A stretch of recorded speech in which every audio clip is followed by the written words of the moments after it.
All right, ladies and gentlemen, for the most part of it, we are on schedule, so we now move into a very special segment. We've introduced a unique format to this event where we showcase great innovations and innovators and have them share their stories. The Innovator Byte and the very first, the Fast and the Furious, the shape of things to come. The future of automobile is not a future anymore. It has become real with India's first ever electric hypercar, Vazirani Shul.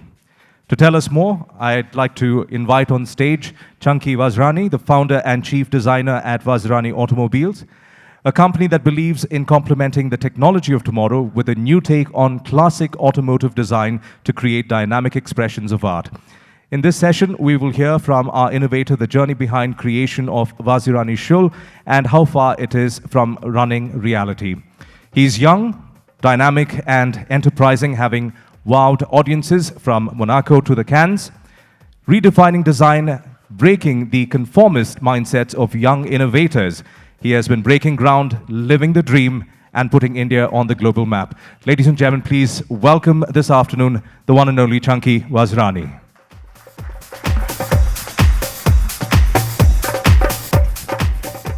Okay, guys, is this not working? Working? Okay, cool.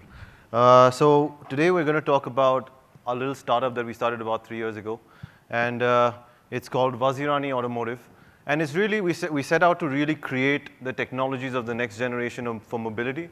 Of course, we have to look at electric technology, but of course, we have to try to do it in a very unique way, because we really have to find our niche, and we really want to be niche, so we have to find a unique way. But before that, let's look at a little video that we've put together that talks about a company.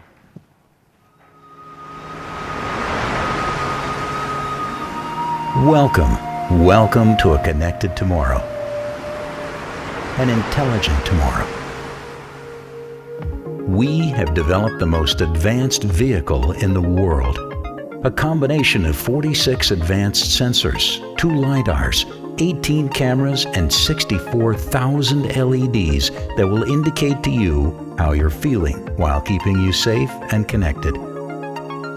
Voice control combined with the 8 4K AMO LED screens in the car that will seamlessly connect with all of your technology, from your home to your phone to your watch, belt, and even shoes to interact with you.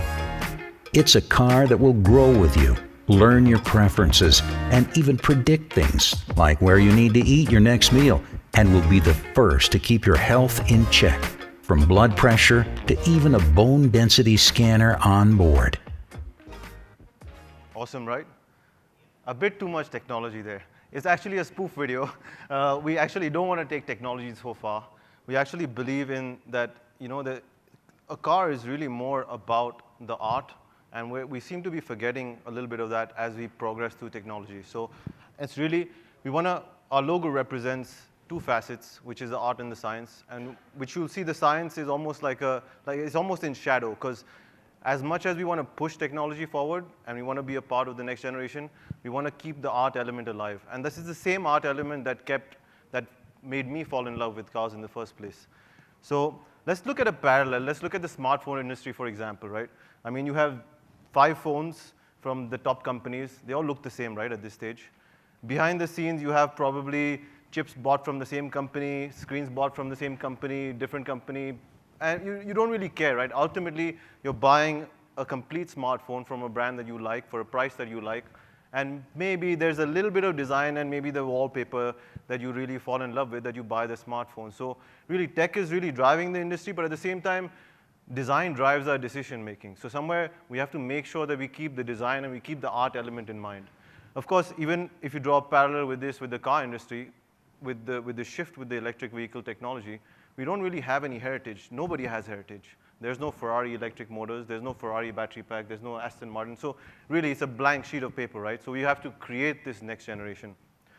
What we believe the future of mobility is going to be is a scenario somewhere like this. So you're going to have the commuter cars, which are almost going to be your Ola, your Uber, your Lyft. So it's going to be really commuting at convenience. So it's going to be shared driving. It'll probably get to a stage where it's autonomous.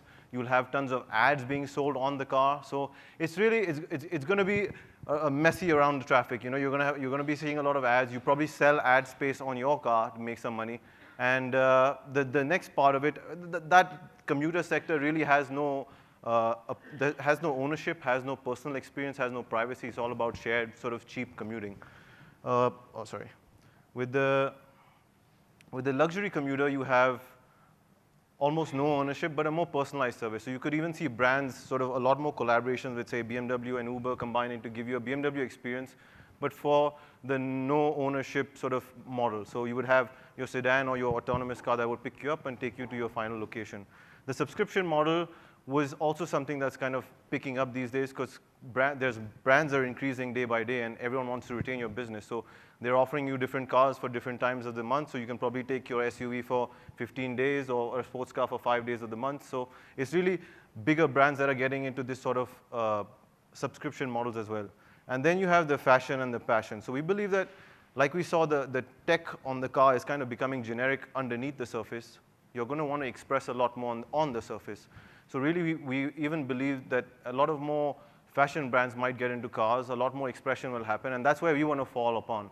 We want to take technology forward, but we also want to take design forward. We want to make sure that everyone has a very unique individual experience. So our focus, because as a company, as a startup, we really have to focus on a couple of things. I mean, we can't really try to do everything at best, because even if we try, it's really hard as being a young, small team. So our focus is really where we put our bets on, right? And somewhere we have to put our bets on, we have to risk at something.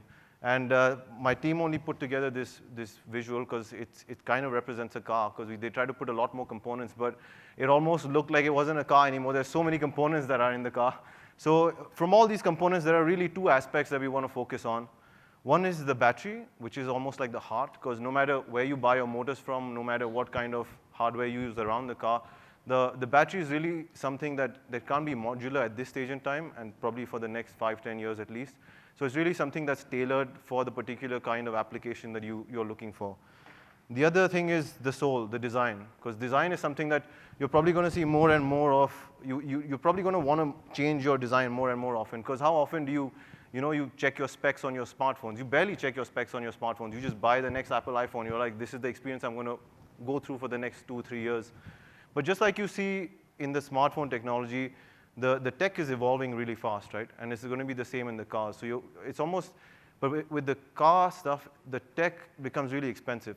With battery packs and the technology being in the early stages, it's really tricky. So you're going to have an expensive sort of hardware in the beginning, but you're going to want to see change in the design, because underneath it's not going to change that much as well. So the design is something that we want to focus on and keep evolving. So you could probably buy a car, you could probably switch up the body when you like. So our first product, called Shul, is something that we've been working on for the last 3 years. And why hypercar? So hypercar is because I was born and raised in Mumbai, and there was a dearth of these kind of cars, so I never saw a cool car like this. I never saw supercars and hypercars, and that's one of the reasons why I wanted to create one someday. And the other reason is because we're working on the electric technology. If we work on the higher powered application, an extreme application like this, and if we're successful with it, then the lower segment cars, the smaller city cars, becomes a lot easier. So we're really pushing ourselves when we're younger to achieve something harder, and then if we achieve that, then the other things will become relatively easier. Let's watch a video from our launch at Goodwood Festival of Speed in the UK, which was about a couple of months ago. So this was really our launch that Michelin invited us for, and Michelin has been a great collaborator, because they're really interested in the Indian market, as well as they're really interested in how we can put that high power of the torque of the electric motors down to the ground. Because ultimately, no matter how powerful the car is, you only have this much of tire patch on one particular wheel to put all that power down. So we're working closely with them to kind of make this happen. And also, it was really important that we take this car kind of designed and executed in India to the UK, to the West, to kind of get their reactions on it. You know, the Goodwood Festival of Speed is really all about fast cars. So you have the best of the best show up there. And of course, it was important for us to get the real reaction from people, because if we probably had it in India, we probably get a few pats on our backs for just doing something like this, because you don't see stuff like this in India. But at the same time, it's important that we got the real reactions from people. And the reactions were really good. The reactions were phenomenal. So I'll take you a little bit through the design phase. I mean, what how did we go about creating it at this particular point? So of course, everything starts off with the sketching. And the sketching is really something that is almost like the soul kind of getting into the design. And that's really the art element everyone connects with in reality. That's why you buy products, because it's really not the tech underneath, because you can't see it. Your eyes are the first thing that look at a product. So it's really important for us to design something that's unique and something that's really sexy and something that just makes you want to put your money down. So of course, the sketching is not as easy as just putting the pen on paper, because there's like we saw the chart in the beginning, it has the art and the science combining. So you have aerodynamics, you have packaging, you have a lot of these restrictions that are around the car. So you need tons and thousands of sketches and working closely with the engineers to figure out what the car is going to look like. The aerodynamics is something that we do in-house as well, do a lot of work on it, probably thousands of hours of aerodynamic simulations on CAD. Of course, at a later stage, we have to do real-world wind tunnel testing. But these days, the CAD does almost 90–95% of the simulation. So at this stage, it was important for us to figure out the aerodynamics and all these functional things that interact with the design of the car. Because so many of the times you see a concept car that shows up at an auto show, and by the time it gets to production, it's like, why did they change it so much? You know, it becomes uglier. So it's really because they don't think too much beforehand. And of course, we've thought of all these things, so we promise that 90–95% of the design won't change by the time it gets to production. So of course, you see a lot of the air being channeled through the cars. A lot of people think that electric cars don't need cooling.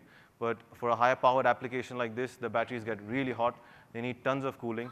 And especially because in a car like this, the electric motors are about this much compared to a regular engine, which is about this much. So you really have a lot more volume within the car to channel the air through it. So we use that all for reducing the drag when the air is going through the car, which really adds to the benefit of making the car faster.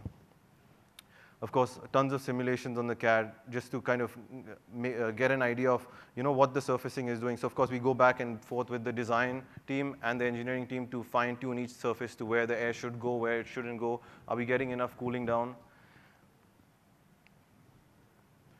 But more importantly, for us being from India and creating a brand in today's day and age, it was important for us to kind of showcase where we're coming from, to not forget our roots.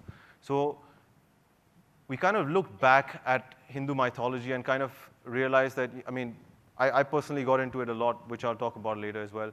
And it's really about how we're all connected, we're all part of like one soul, and Shiva is Lord Shiva is almost this dual character that has the destroyer side and has the creative side. So we wanted to kind of bring that character out with the car, because you have this high-powered supercar that we want to be really aggressive on the track, but also be really calm when it's driving around cities in this quiet, inconspicuous mode.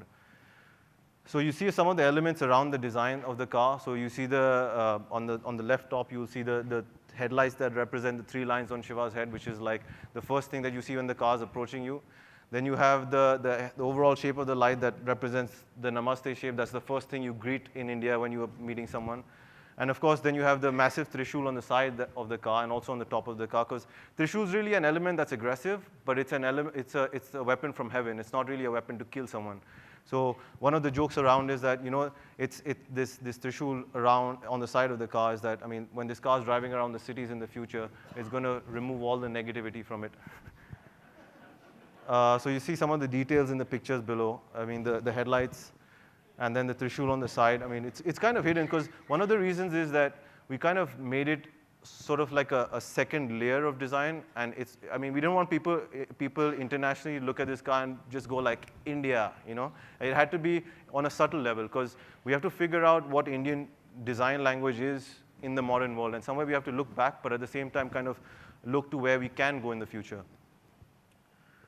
And again, with the design, it was really important that we work very closely, that the car looks like it was born from like one soul. So, a lot of the times you see designs of cars that from one side, it looks like it was designed from one designer, one side another designer, and it looks like it was Frankenstein together. But somewhere here, it was really important that we work all the details through so that it looks like it was born from one soul. Again, the story element is really something very important to us. And of course, we look up to brands like these guys. And the story is something that is one of the major reasons why you buy into the brand. So, what's our story? And our story really comes from the journey that I've been through, which I'll talk about in the next few slides. So that's me as a kid. I'm sleeping with a few Hot Wheels in my hand. So the passion for cars started really early, and I still sleep with cars today. No, I'm kidding. And after which I went to design school in California, where I studied design. So everything was going in the right direction when it comes to art and design, right? And then I went on to work for Yamaha in Japan, Volvo in America, Land Rover in the UK, Jaguar in the UK, and then Rolls-Royce in Germany. But after all these experiences, it was all down to like, okay, now the dream was always to kind of make this car in India, but how is that going to be possible? So, you know, the fears of society started kicking in. A lot of people started kind of putting me down and just like, this is never going to happen. You need hundreds of millions to make this happen, you know. Just forget about it, do something else. Now, I even considered making bags for almost like a couple months until this whole depression kind of within me kind of pulled me out and it was just a back and forth of thinking and negative thoughts, almost like there was a cloud above my head all the time, a negative cloud. And somewhere deep down, the whole journey of the depressive thing for about 6 months to a year was really to just kind of bring out my soul. What was the real soul? To just question my soul, because we live in a society where so many of the things that we do today are based on what other people think is cool, or what other people think that you should do, you know. So for us, it's really important. I mean, for me, it was really important to kind of go past that, and I mean, to the point where I thought I was going to die at one point. So fighting the fear of death was kind of like the worst fear you can fight. And after that, it was really kind of just looking back at our Indian sort of mythology, Indian sort of roots, and kind of started meditating and kind of figuring out what's the soul and, you know, where are we coming from and how did the connect happen. So I really, you know, look back at India, and I mean, the world looks at India as a more vibrant and this whole festive side, but they forget this whole meditative side, which is very much true and kind of not celebrated enough. But I think we need to focus more on that in the next generations to come. So I guess leaving off, my only message to you guys would be to kind of figure out what's the Shiva within, what's the soul within, you know, to kind of unlock it, because we all have it within us. Thank you.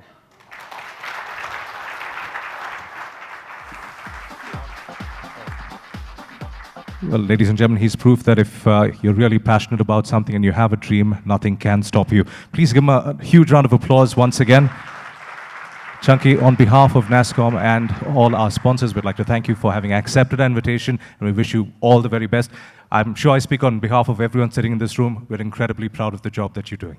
All right.